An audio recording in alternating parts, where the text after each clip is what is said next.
Здравствуйте, меня зовут Валерий, я являюсь основателем компании Тальков.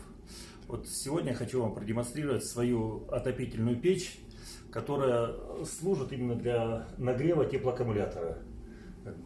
И внутренности сделаны из жаростойкого талькохлорита, а наружная часть сделана из красного кирпича, который является, наоборот, теплоизолятором.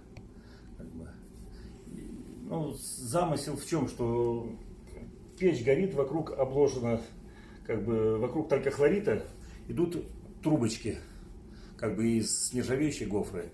И за счет естественной циркуляции подается вода с теплоаккумулятора, теплоаккумулятор у меня на 1 куб, и естественным образом это все нагревается. Печь уже эксплуатируется довольно-таки давно. И вот продемонстрирую сейчас, какая там температура внутри. Талькохлорид очень хорошо держит температуру, намного лучше, чем шамот. Вот нагревается он практически так вот 850 и больше градусов.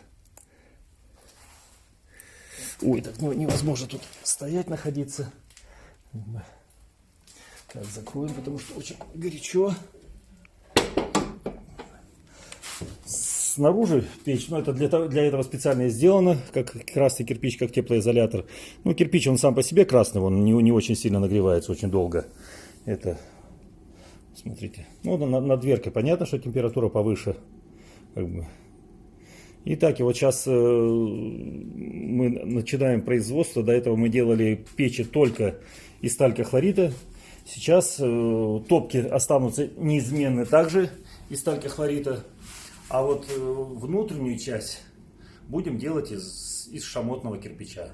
Это с целью удешевления, потому что шамотный кирпич во много раз дешевле, чем талькохлорид, талькомагнезит. Соответственно, конечно, теплоемкость печи немножко упадет, но это для многих людей тепло это уже вторично. В основном это нужна красота и компактность. Все-таки камины наши более компактные, чем кирпичные, как правило. И поэтому сейчас будем предлагать, сейчас скоро поменяется сайт, и будут уже все камины представлены как полностью с начинкой из талькохлорита, так и с начинкой из шамота. Но топка, повторяюсь, остается неизменная из жаростойкого талькохлорита.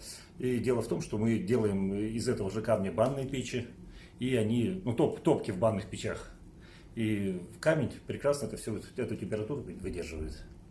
Все, спасибо за внимание.